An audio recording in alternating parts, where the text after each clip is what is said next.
Hello friend, welcome to edu.com। आज हम discuss करेंगे सेल। सेल आईसीएससी नाइन्थ का सेकंड चैप्टर है और हम आज से डेली हमारे एक वीडियोस आएंगे और आईसीएससी नाइन्थ के biology related as well as ICSC tenth के बायोलॉजी रिलेटेड। और सबसे पहले हम सबसे बेसिक सिंपल चैप्टर है सेल और यहाँ से हम स्टार्ट करते हैं। आपने पता होगा कि सेल कोई भी ऑर्गेनिज्म का सबसे छोटा जो स्ट्रक्चर होता है सेल होता है। सेल उसको बोलते हैं cell is the basic structure and function unit of life, जैसे कि आप देख सकते हैं। और जिस तरह से अगर हम घर एग्जांपल बात करें सेल क्या होता है कि बॉडी में सेल उस तरह होता है जैसे कि घर घर में ईंट होता है, ईंट से जुड़ जुड़ के घर बनता है, उसी तरह की बॉडी हमारी जो शरीर होता है बॉडी होता है उसमें सेल एक ईंट की तरह है, मिल मिल के पूरा ऑर्गेनिज्म बनता है सेल। अगर हम कॉन्सेप्ट की बात करें कि सबसे पहले कि सेल से मिलके मतलब सेल से मिलके हमारे बॉडी का ऑर्गन बनता है, फिर और मतलब सेल से मिलके टिश्यू बनता है, टिश्यू से फिर ऑर्गन बनते हैं, ऑर्गन से ऑर्गन सिस्टम बनता है, फिर ऑर्गेनिज्म बनता है। इस तरह से पूरा प्रोसेस होता है। तो सबसे पहले हम देखते हैं कि हमारे इस चैप्टर में दिया गया व्हाट इज अ सेल। जैसे मैंने आपको पहले ही बताया, cell is the structure and function unit of life.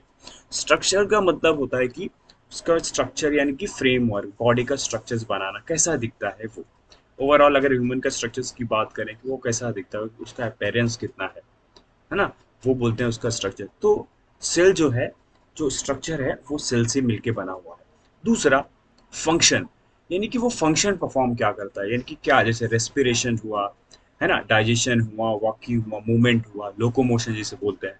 तो ये सारे फंक्शंस होते हैं। तो सेल स्ट्रक्चर भी बनाता है और सेल बॉडी के सारे फंक्शन भी परफॉर्म करता है। तो इसलिए सेल जो है, सेल का जो इम्पोर्टेंट है वो बढ़ जाता है। सेल स्ट्रक्चर भी परफॉर्म करता है और फंक्शंस भी बनाता है। अभी देखते हैं every organ in our body like skin, brain, muscles और even bones composed of hundreds और thousands of the muscles. So ऐसा हम बोल सकते हैं कि जितने ऑर्गेनिज्म बड़ा होगा उतने नंबर्स ऑफ सेल्स ज्यादा होंगे, अगर ऑर्गेनिज्म छोटा है तो सेल्स के नंबर्स कम होंगे। क्योंकि सेल्स का स्ट्रक्चर जो होता है, यानी कि हम जैसे कि हमने बात की, cell is structure function structure unit of the life. Structure unit का मतलब क्या होता है कि स्ट्रक्चर जो बना हुआ है कोई भी ऑर्गेनिज्म का वो सेल से मिलके बना हुआ है। तो अगर एक एग्जांपल लिए, एलिफेंट, एलिफेंट कितना बड़ा होता है, तो एलिफेंट के जो सेल्स होंगे वो ज़्यादा होंगे कंपेयर टू ह्यूमन। ह्यूमन की साइज कितनी है और एलिफेंट की साइज कितनी है, दोनों को हम कंपेयर करेंगे तो हमें समझ में आएगा कि किस में नंबर्स ऑफ सेल्स ज़्यादा होंगे। ऑर्गेनिज्म जो बड़ा होगा उसमें नंबर ऑफ सेल्स ज़्यादा होंगे। So everybody, every organism including ourselves यानी कि human start life in single cells called egg. So सबसे पहले अगर हमने देखा कि हमारी बॉडी बनती है सबसे पहले कि जायगोट फॉर्म होता है जो सिंगल सेल होता है, तो मेल एंड फीमेल जो गैमेट्स होते हैं उनके फ्यूजन होने के बाद जायगोट फॉर्म होता है, तब हमारे बॉडी में एक सेल होते हैं। तो हमारी बॉडी स्टार्ट होती है एक सिंगल सेल ऑर्गेनिज्म से। उसके बाद फिर माइटोसिस होता है, फिर एक से दो, दो से चार, इस तरह से हमारे सेल्स में सेल डिवीजन होता है और नंबर ऑफ सेल्स इंक्रीज होती है, बढ़ती जाती है। अभी सबसे पहला सबसे बड़ा चैलेंज था कि स्टडी कैसे करें, क्योंकि सेल्स जो होते हैं काफ़ी स्मॉलेस्ट होते हैं नंबर्स में, और उनको स्टडी करना, डिफरेंट उनको पढ़ना बहुत सारी चैलेंजिंग होता है। इसलिए माइक्रोस्कोप, आपने अब आप सभी को पता है माइक्रोस्कोप क्या होता है, बट माइक्रोस्कोप का इन्वेंशन और माइक्रोस्कोप जो कंस्ट्रक्शन हुआ वो 16 सेंचुरीज के लेट 16 सेंचुरी हुआ। इवन 1632 में उनका उसका जो है कंस्ट्रक्शन हुआ। लेकिन उससे पहले क्या हुआ था, उससे पहले इसको स्टडी करने में, ऑर्गेनिज्म को स्टडी करने में, डिजीज को स्टडी करने में, बायोलॉजी को पढ़ने में डिफिकल्टीज आती थी। सो माइक्रोस्कोप के स्टडी माइक्रोस्कोप का कंस्ट्रक्ट होने के बाद जो सेल्स की स्टडी हुई, यानी कि जिसे साइटोलॉजी बोलते हैं, उसमें भी ग्रोथ हुई और बाकी सारे डिजीज में, बाकी सारे स्ट्रक्चर में भी ग्रोथ हुई। सो एंटोनी वैन ल्यूनहुक करके एक साइंटिस्ट थे, उन्होंने सबसे पहले 1632 में सेल को कंस्ट्रक्ट किया था। वो सेल जो एंटोनी वैन ने कंस्ट्रक्ट किया था वो एक सिंगल लेंस था, यानी कि एक ही लेंस थे उसमें, और उसको उन्होंने सबसे पहले जो है कंस्ट्रक्ट किया था 1630 लगभग लेट सेंचुरीज में। उसके बाद रॉबर्ट हुक आए। रॉबर्ट हुक ने दो लेंस वाला यानी कि डबल लेंस जिसमें थे उन्होंने कंस्ट्रक्ट किया। और उन्होंने सबसे पहले रॉबर्ट हुक ने, आपको याद होगा कि रॉबर्ट हुक जो थे उन्होंने सबसे पहले बार जो है सेल्स को देखा था, बट वो सेल्स डेड थी, क्योंकि उन्होंने जो एक बार्क की मतलब एक डेड बार्क लिया था उसमें उन्होंने देखा था। तो उनमें उनको कैसा स्ट्रक्चर दिखा कि एक उनका जो स्ट्रक्चर दिखा वो एक डेड सेल्स दिखे थे उनको। यानी कि देखो जो उन्होंने एग्जामिन किया कार को माइक्रोस्कोप के अंदर, तो उनको कंपार्टमेंट जैसे बॉक्स जैसे स्ट्रक्चर दिखा, जैसे कि बीस के होते हैं, बीस वैक्स होते हैं ना, बीस वैक्स का स्ट्रक्चर जैसा था उनको वैसा दिखा, तो उन्होंने उसको नाम दिया कंपार्टमेंट। तो सबसे पहले बार जो सेल्स को अगर देखा गया था तो रॉबर्ट हुक ने देखा था, है ना। और उन्होंने जो माइक्रोस्कोप बनाया था, कंस्ट्रक्ट किया था, उससे देखा था वो डबल स्टैंडर्ड यानी कि डबल लेंस उन्होंने यूज किया था। बट वो जो सेल्स थी वो डेड सेल्स थी प्लांट्स की।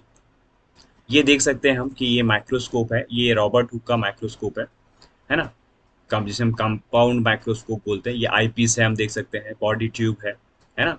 ये बेस है, ये मिरर है ना। या फिर लाइट होगा या फिर लाइट नहीं होगा, लाइट को इलेक्ट्रॉन माइक्रोस्कोप बोलते हैं। और ऑर्डिनरी अगर लाइट, इसको लाइट माइक्रोस्कोप बोलते हैं जिसमें इलेक्ट्रॉनिक की जरूरत नहीं होती। इसमें लेंसेज को आपको लाइट के अकॉर्डिंग एडजस्ट करना होता है। फिर ये आईपीस है, ये बॉडी ट्यूब है, ये हैंडल है जहाँ से पकड़ते हैं, आर्म है। सो इस तरह से उसका स्ट्रक्चर था। आगे देख सकते हैं ये इलेक्ट्रॉन माइक्रोस्कोप है, जो है काफ़ी कॉम्प्लेक्स या फिर काफ़ी छोटी चीज़ों को देखने के लिए यूज़ होता है। बट इन जनरली हम अपने लैब में, कॉलेज लैब में ये लाइट माइक्रोस्कोप यूज़ करते हैं, जो जिसको रॉबर्ट हुक ने बनाया था, जो डबल लेंस वाला है। अब आता है हमारा सेल थ्योरी। सेल थ्योरी क्या है? सेल थ्योरी बेसिकली अलग अलग साइंटिस्ट की स्टडी है, उन्होंने सेल्स थ्योरी दी है कि सेल्स क्या है, कैसे काम करता है, वो सेल थ्योरी। इस पे क्वेश्चन आता है what is a cell theory, postulate cell theory. So cell theory, Matthew Schleiden करके 1838 में एक साइंटिस्ट थे, उन्होंने, जो जर्मन साइंटिस्ट थे, उन्होंने एक प्लांट के ऊपर स्टडी की, क्योंकि वो बॉटिस्ट थे, सीधी सी बात है। सो उन्होंने स्टडी की और उन्होंने बोला कि all the plants have large number of cells. उसके बाद एक साइंटिस्ट आए जिन्होंने सचवन थे, उन्होंने वो जोलॉजिस्ट थे, तो बेसिकली की बात है एनिमल्स पे स्टडी कर रहे थे। उन्होंने स्टडी किया और बोला कि all the plants and as well as animals made of the cells. उसके बाद दोनों स्टेटमेंट को कंबाइन करके 1839 में सेल थ्योरी आई। और उन सेल थ्योरी में कि जो प्रेस्टेट ऑफ सेल थ्योरी है उसमें दो स्टेटमेंट था, ऑल द प्लांट्स और animal made of the cells and cell is the smallest structural function unit of the life. ये दो जो है स्टेटमेंट सेल थ्योरी के हैं। उसके बाद बट सबसे बड़ा चैलेंज था कि नया सेल्स आता कैसे, जो न्यू सेल अराइज होते हैं वो कैसे होते हैं। तो इसको रुडोल्फ विर्चो करके एक साइंटिस्ट थे, 1858 में रुडोल्फ विर्चो आए और उन्होंने प्रूफ की और एक थेरीज दी कि all cells arises from pre existing cells, यानी कि जो नए सेल्स आते हैं पहले वाले सेल्स आते हैं। तो सेल थ्योरी में ये भी स्टेटमेंट को इंक्लूड कर लिया गया। फिर ये तीनों स्टेटमेंट को कंबाइन करके सेल थ्योरी दी गई। जो तीनों स्टेटमेंट ये हैं, cell is the smallest unit of structure all the living things, cell is the unit of function of all the living organism, on all cells arises from pre existing cells. इस तरह से हमारा cell theory का पूरा statement है। उसके बाद हमारे चैप्टर में देख सकते हैं कि स्ट्रक्चर यूनिट क्या है ना।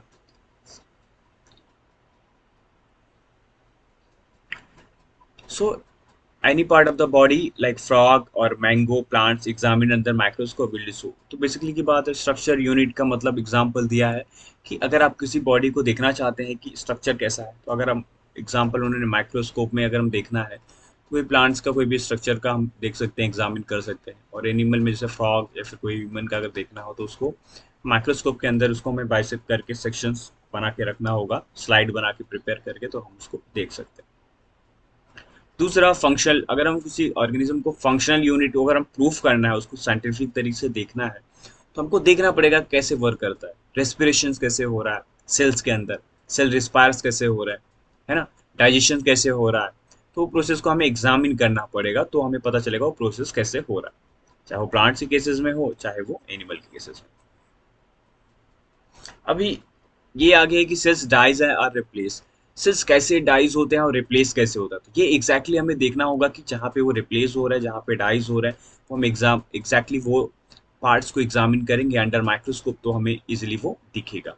All life start with single से, जैसे हमने स्टार्टिंग में बात किया था कि जो लाइफ है स्टार्ट होती है एक सिंगल सेल से। एक सिंगल सेल यानी कि जब दो फीमेल गैमेट्स या मेल गैमेट फ्यूज होते हैं, दो सेल, तो बनता है जायगोट। जायगोट जो है सिंगल सेल ऑर्गेनिज्म होता है, बाद में सेल मल्टीप्लाई होके बाकी के सेल्स 2 से 4, 4 से 8 ऐसे बनता है। फिर आगे है कि हाउ द नंबर्स। सो जैसे मैंने पहले ही बात किया, larger organism have larger number, है ना। सो अगर ज़्यादा बड़ा ऑर्गेनिज्म है सो उसके पास ज़्यादा नंबर्स ऑफ सेल्स होंगे। अगर स्मॉलेस्ट ऑर्गेनिज्म है, सिंपल सी बात है, तो उसमें number of cells will be less. अभी इन्होंने कैटेगराइज किया है कि single cell organism, many small plants and animal, यानी कि जो ऑर्गेनिज्म जिसके पास एक सेल होगा, है ना, या फ्यू सेल्स होंगे, वो सिंगल सेल ऑर्गेनिज्म है। अब ऐसे ऑर्गेनिज्म कौन से होते हैं? बैक्टीरिया होते हैं, बैक्टीरिया होता है, यीस्ट होते हैं, ये सारे सिंगल सेल ऑर्गेनिज्म है। फ्यू सेल, अभी दो से मतलब more than one, two, two और दो दो 10, 15 ऐसे जो फ्यू सेल्स वाले ऑर्गेनिज्म है, उनको उन्होंने अलग कैटेगरी रखा। वो कौन से ऑर्गेनिज्म होते हैं? स्पायरोगायरा, वॉल्वेक्स, ये फ्यू सेल ऑर्गेनिज्म है। आगे हम बात करेंगे multi cellular organism. Multi cellular organism को कॉम्प्लेक्स ऑर्गेनिज्म भी बोलते हैं, और इनके नंबर ज़्यादा होते हैं, है ना। और एग्जाम्पल में ह्यूमन, मैंगो, एलिफेंट, ये सारे कॉम्प्लेक्स ऑर्गेनिज्म और मल्टी सेलुलर ऑर्गेनिज्म है। इन्होंने बताया कि average size of human constitute, लगभग ह्यूमन एडल्ट्स में 1,000 मिलियंस ऑफ द सेल्स होते हैं, तो काफ़ी बड़े नंबर ऑफ सेल्स हैं। स्मॉलेस्ट सेल्स साइज की बात की तो सबसे जो छोटा स्मॉलेस्ट सेल्स होता है वो बैक्टीरिया में पाया जाता है। और अगर ह्यूमन की बात करें, सबसे छोटा जो सेल्स है स्पर्म सेल्स होते हैं। और लॉन्गेस्ट सेल्स की बात करें तो नर्व सेल्स जो होती है ह्यूमन की, उसमें वो सबसे बड़ी सेल्स होती है। और लार्जेस्ट सेल्स बात करें तो लार्जेस्ट सेल्स ऑस्टिस एक जो होता है लार्जेस्ट सेल्स होता है। बट अगर ह्यूमन सेल्स की बात करें, जो फीमेल ओवा होता है, यानी कि फीमेल सेल्स होता है, जो प्राइमरी सेक्स ऑर्गन से जो रिलीज होता है ओवा से, वो जो है ह्यूमन का सबसे बड़ा एक सेल्स होता है।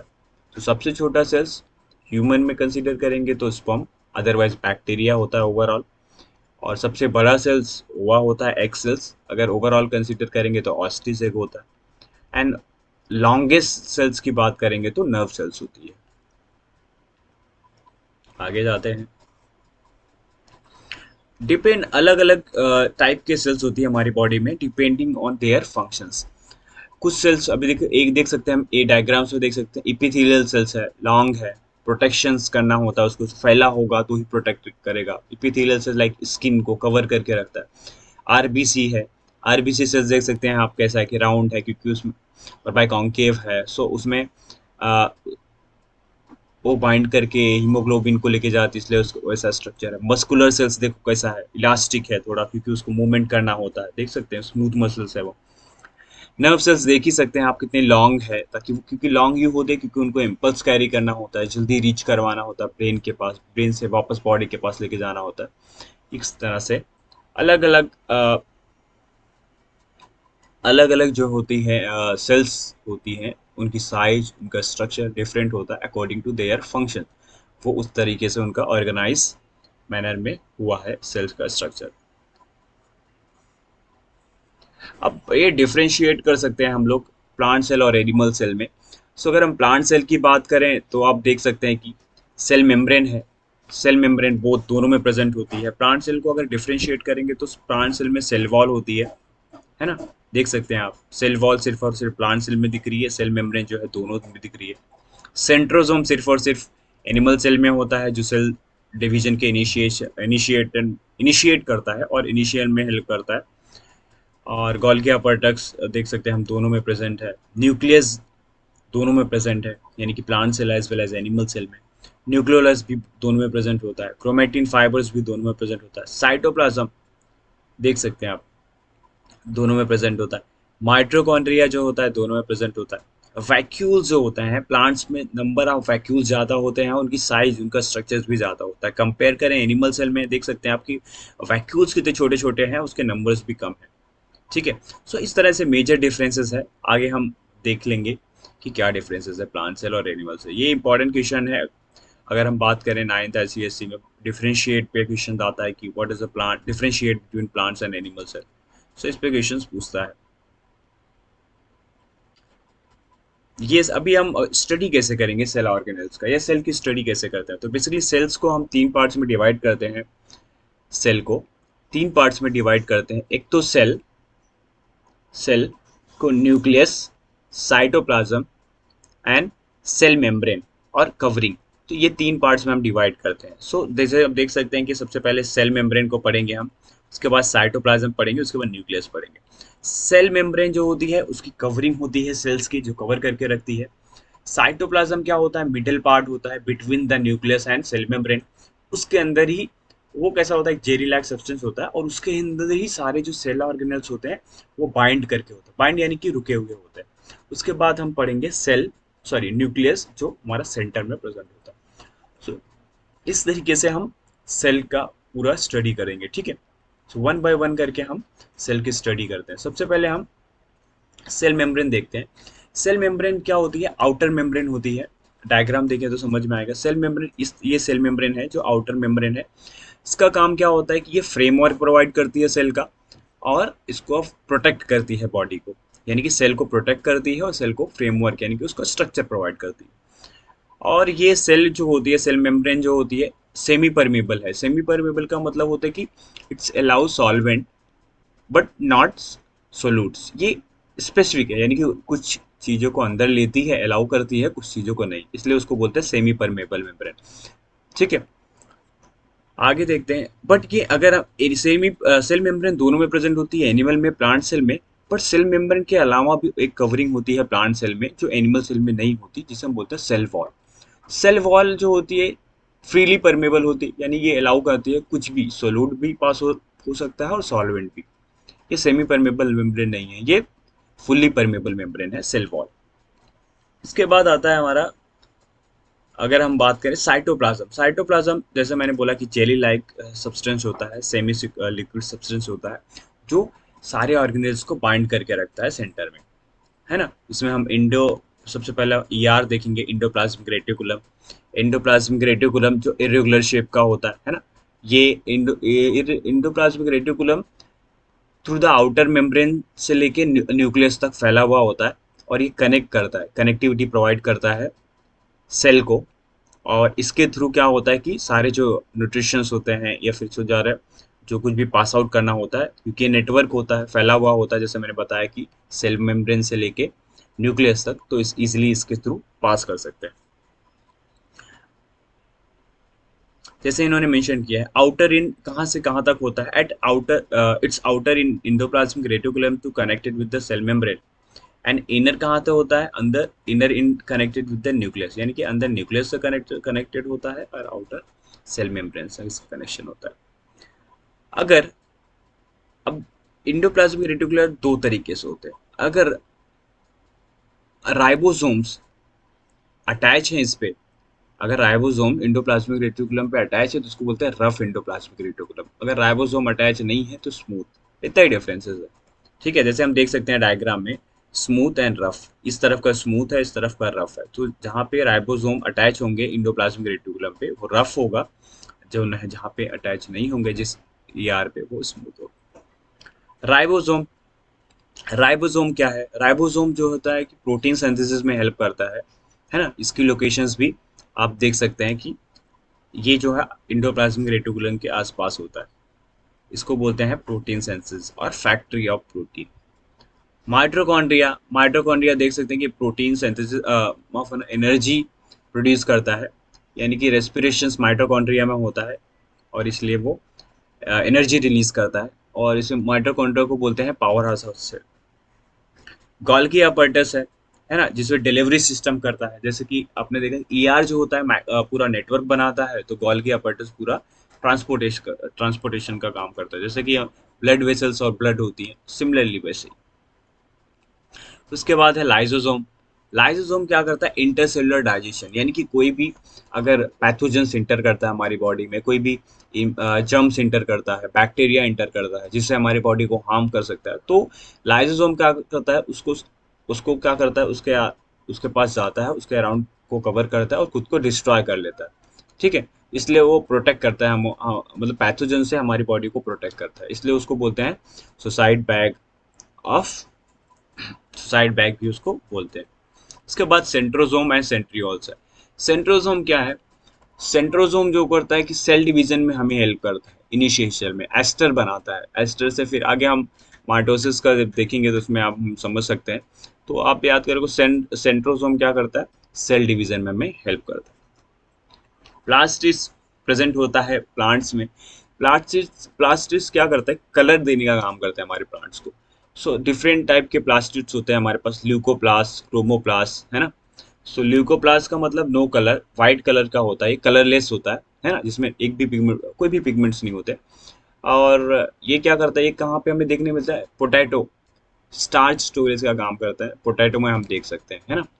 ल्यूकोप्लास्ट प्रेजेंट होता है जो इसकी वजह से में पोटैटो होता है, और ये कैसा स्टोरेज करता है स्टोरेज को, तो पोटैटो हम देख सकते हैं स्वेलअप हो जाता है, इसकी वजह से हमें मिलता है। दूसरा केमोप्लास्ट, केमो का मतलब होता है कलर, जो हमें कलर्स दिखते हैं चाहे फ्लावर में, अब कोई भी प्लांट्स में कलर कहाँ दिखते हैं, फ्लावर में दिखते हैं, है ना, लीव्स में दिखते हैं। लीव्स मोस्टली ग्रीन होती है, तो हम समझ सकते हैं कि उसमें क्लोरोप्लास्ट प्रेजेंट होता है। बट जो कलरलेस प्लांट्स है, कलरलेस फ्लावर है, उसमें हम क्रोमोप्लास्ट प्रेजेंट होता है। क्रोमोप्लास्ट में दो होता है, एक तो कैरोटीन, दूसरा जेंथोसिल, sorry xanthophyll. Xanthophyll yellow colour का होता है, और बाकी जो पिंकिश फ्लावर होते हैं, कलरलेस फ्लावर, रेड फ्लावर होता है, उसमें कैरोटीन प्रेजेंट होता है।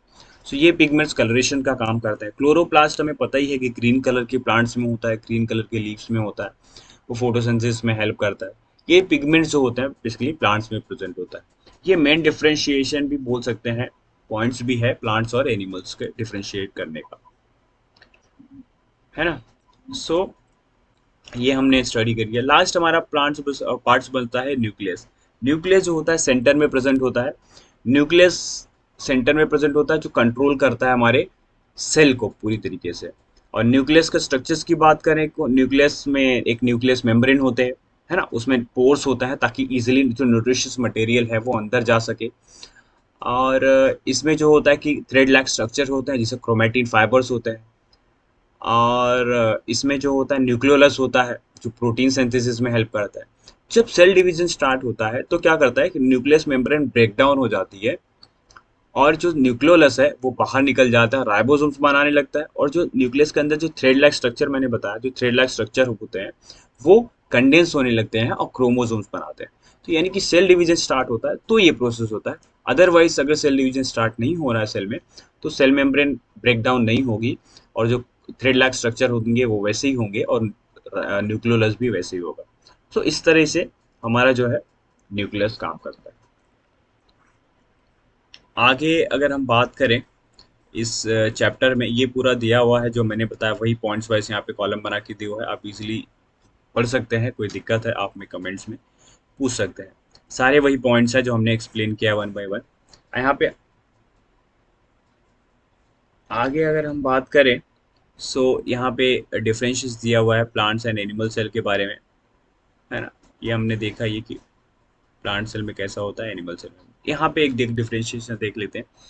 सेल वॉल कैसा होता है प्लांट सेल में, डेफिनेट सेल वॉल होता है, यानी कि फिक्स सेल वॉल होता है। एनिमल सेल में सेल वॉल एब्सेंट होता है।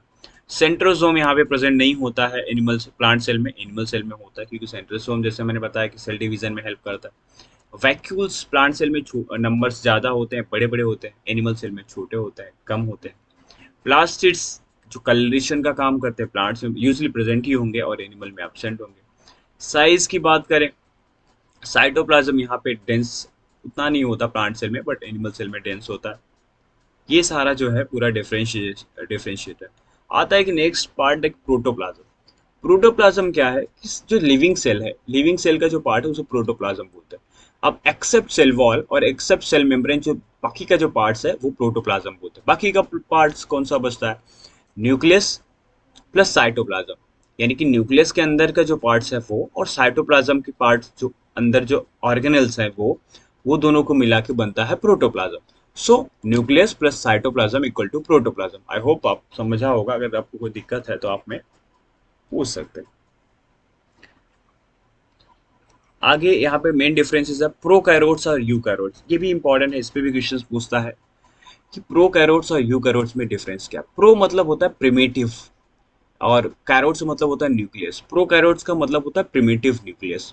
यूकैरियोट्स का मतलब होता है कि ट्रू न्यूक्लियस। तो ट्रू न्यूक्लियस और प्रो न्यूक्लियस यानी प्रिमिटिव न्यूक्लियस, फॉल्स न्यूक्लियस में डिफरेंशिएट क्या है। सो प्रो प्रिमिटिव न्यूक्लियस जो होता है उसमें वेल डिफाइंड न्यूक्लियस नहीं होता, यानी कि उसका जो प्रिमिटिव न्यूक्लियस होगा उसके पास जो न्यूक्लियस का जो मेम्ब्रेन होगा वो प्रॉपर तरीके से नहीं होगा। यू कैरोट्स के पास वेल डिफाइंड न्यूक्लियस होगा। डीएनए जो प्रोकैरियोट्स में होगा वो सिंगल स्ट्रैंड्स होंगे, बल्कि जो यूकैरियोट्स होंगे उनके डबल स्ट्रैंड्स के होंगे। यानी कि टू स्ट्रैंड्स होता है ना, DNA have two strands, double stranded DNA होता है। तो यहाँ पे और डबल स्ट्रैंड यानी कि दो स्ट्रैंड्स होते हैं। सो यूकैरियोट्स के पास दो स्ट्रैंड्स वाले डीएनए होते हैं, प्रोकैरियोट्स के पास एक ही स्ट्रैंड्स के होते हैं। और प्रोकैरियोट्स के पास क्या होता है कि जो प्रोटीन है वो छोटे होते हैं, और बाकी जो यहाँ है यानी कि माफ करना, जो स्मॉल राइबोसोम्स होते हैं प्रोकैरियोट में छोटे होते हैं और यूकैरियोट्स में बड़े होते हैं। ये सारे इंपॉर्टेंट पॉइंट्स हैं। और जो सेल ऑर्गेनल्स हैं यानी कि जो साइटोप्लाज्म के अंदर जो सेल ऑर्गेनल्स है, प्रोकैरियोट्स में सेल ऑर्गेनल्स एब्सेंट होते हैं, प्रेजेंट नहीं होते, लाइक माइटोकॉन्ड्रिया, गोल्गी अपैरेटस, ये प्रेजेंट नहीं होते। बट यूकैरियोट्स में ये सारे ऑर्गेनल्स प्रेजेंट होते हैं, लाइक माइटोकॉन्ड्रिया, गोल्गी अपैरेटस, ये सारे ऑर्गेनल्स प्रेजेंट होते हैं। अभी जो लास्ट पार्ट है हमारा कि every activity of living organism is the outcome of cellular. कोई भी ऑर्गेनिज्म है अगर कुछ भी परफॉर्म करता है, कोई भी एक्टिविटी करता है, तो बिकॉज ऑफ द वो सेल की एक्टिविटी होती है। जैसे कि हम अगर हम वॉकिंग कर रहे हैं, मूवमेंट कर रहे हैं, रनिंग कर रहे हैं, जॉगिंग कर रहे हैं, तो ये सारा मूवमेंट जो हो रहा है बिकॉज ऑफ द सेल का मूवमेंट हो रहा है, इसलिए ऐसा हो रहा है। अगर हम बात करें कि रिपेयर, अगर मैं कोई इंजरीज हो जाती है, अगर मैं कट लग गया है ना, सो ब्लड क्लॉट कर रहा है, तो ये भी ये जो क्लॉटिंग हो रहा है ब्लड का, ये भी जो रिपेयर हो रहा है ये भी सेल्स के मूवमेंट की वजह से हो रहा है ना। तो ये सारे मूवमेंट जो हो रहा है because of the cell movement की वजह से हो रहा है। न्यूट्रिशंस हम कुछ भी खा रहे हैं, ये जो मूवमेंट हो रहा है माउथ का, ये भी सेल का मूवमेंट हो रहा है। अंदर जाकर जो डाइजेशन हो रहा है वो भी सेल का मूवमेंट हो रहा है। डाइजेशन होने के बाद जो ऑब्जर्व होगा न्यूट्रिशंस और वो सर्कुलेट होगा, ये भी सारे सेल के मूवमेंट है। तो कुछ भी अगर हमारी बॉडी परफॉर्म कर रहा है, चाहे ब्लड को सर्कुलेट कर रहा है ना, चाहे हम रेस्पिरेशन ले रहे हैं, इनहेल कर रहे हैं और एक्सेल कर रहे हैं, ये भी सेल का मूवमेंट है ना। हमारी बॉडी का जो प्रोटेक्शन है, जो स्किन प्रोटेक्ट करिए, जो सारे मूवमेंट्स परफॉर्म कर रहे हैं, चाहे जो फंक्शंस हो चाहे मूवमेंट हो, वो सारा सेल के मूवमेंट होता है। सो इस तरीके से हमारा जो फर्स्ट चैप्टर है सेल, नाइन्थ आईसीएससी का हो चुका है। अगर आपको कोई दिक्कत है, कोई डाउट है, अगर आपको कोई कन्फ्यूज़न है, अगर आपको कोई इस चैप्टर में कोई प्रॉब्लम है, आप नीचे कमेंट में आप में मेंशन कीजिए, आपको सॉल्व करेंगे। और नेक्स्ट वीक हम मिलते हैं अपने थर्ड चैप्टर पे। सो वन बाय वन करके हम डेली स्टडी करेंगे। आई होप आपको समझ में आएगा। आप में आप इसको शेयर करो, और चैनल को, अगर आप चैनल पे नए हो तो उसको सब्सक्राइब करो, लाइक करो। Thank you.